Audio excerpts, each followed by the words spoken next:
السلام علیکم۔ آج ہم جو گفتگو کریں گے اس کا عنوان ہے ہم قربانی کیوں کریں۔ عید قرباں قریب ہے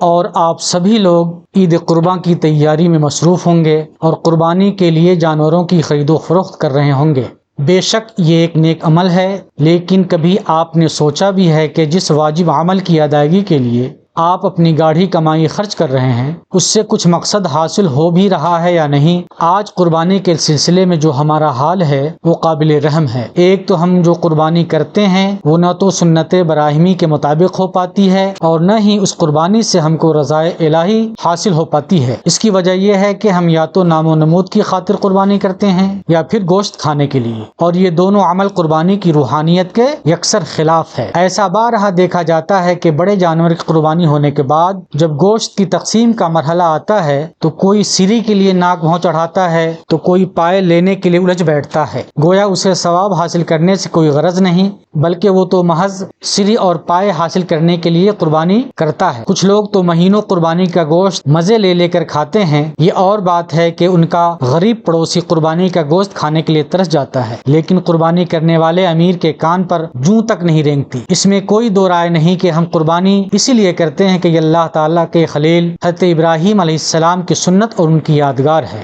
لیکن قربانی میں جو روحانیت ہے اس سے ہم کوسوں دور رہتے ہیں، کیونکہ براہیمی جذبے کا ذرہ برابر بھی ہمارے اندر حصہ موجود نہیں رہتا۔ اس کے لیے ضروری ہے کہ ہم پہلے یہ جانیں کہ حضرت ابراہیم نے پہلے 100 اونٹوں کی، پھر 200 اونٹوں کی اور اخیر میں 300 اونٹوں کی قربانی کیوں فرمائی، اور پھر ایک دن آنکھوں کا تارا، جان سے عزیز اور ضعیفی کا سہارا حضرت اسماعیل جیسا پیارا بیٹا بھی قربان کرنے کے لیے کیوں نکل پڑے؟ تو اس کا ایک ہی جواب ہے، اور وہ یہ ہے کہ جس کی طلب صرف اور صرف رضا الہی ہو اس کی نظر میں بھلا دنیاوی رشتے کیا معنی رکھتے ہیں، اور وہ اپنا بیٹا ہی کیا بلکہ اپنی جان بھی اللہ تعالیٰ کی رضا کی خاطر قربان کرنے کے لیے ہمیشہ تیار رہتا ہے۔ ادھر ابلیس نے جب یہ دیکھا تو اس کے سینے پر سانپ لوٹنے لگا۔ آخر وہ یہ کیسے برداشت کر سکتا تھا کہ کوئی اللہ کا خلیل اور عزیز ہو جائے؟ چنانچہ وہ سب سے پہلے حضرت ہاجرہ کے پاس پہنچا اور انہیں ورغلانے کی کوشش کی۔ پھر جب حضرت ابراہیم اور پھر حضرت اسماعیل کو ایک ایک کر کے رائے حق سے بہکانے کی کوشش کی، مگر جب تینوں افراد کا یہ جواب سنا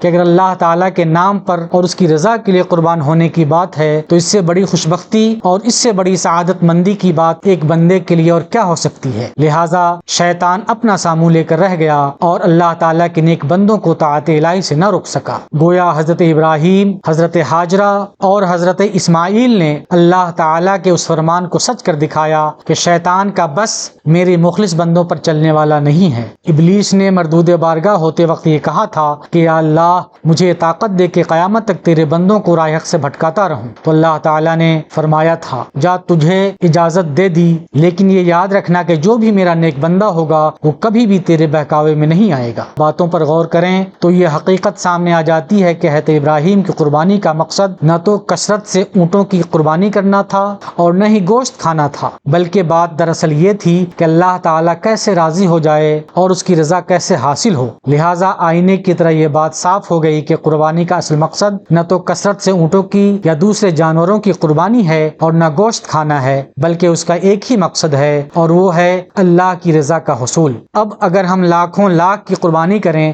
اور ایک نہیں بے شمار جانوروں کی قربانی کریں مگر اس کا مقصد صرف گوشت کھانا ہو، اس سے اللہ کی رضا کا حصول نہ ہو، تو پھر یہ قربانی نہیں بلکہ یہ ایک عام ذبیحہ ہے جس سے گوشت تو حاصل ہو سکتا ہے، ثواب نہیں، کیونکہ اللہ تعالیٰ کی بارگاہ میں ایسی قربانی مقبول ہے جو نام و نمود اور دکھاوے سے پاک ہو۔ اللہ تعالیٰ کا ارشاد ہے، اللہ تعالیٰ کو نہ تو قربانی کا گوشت پہنچتا ہے اور نہ اس کا خون، لیکن اللہ تعالیٰ کی بارگاہ میں تمہارا تقوی ضرور پہنچتا ہے۔ اس لیے ہمیں چاہیے کہ قربانی کرتے وقت نہ تو نام و نمود کی خواہش رکھیں، نہ گوشت کھانے کی تمنا رکھیں اور نہ ہی کثرت سے جانوروں کی قربانی کو اصل جانیں، بلکہ قربانی کی اصل روح کو پہچانیں، اور وہ یہ ہے کہ اللہ تعالیٰ کے حکم پر آمنا و صدقنا کہتے ہوئے عمل کریں، جیسا کہ حضرت ابراہیم نے عمل کیا کہ انہوں نے اللہ کی مشیت اور مرضی میں اپنی خواہش اور مرضی کو گم کر دیا، فنا کر دیا، کیونکہ ہمارا جینا اور ہمارا مرنا اللہ ہی تعالیٰ کے لیے ہے، جیسا کہ قرآن مقدس میں ارشاد ہے ان صلاتی و نسکی و محیایا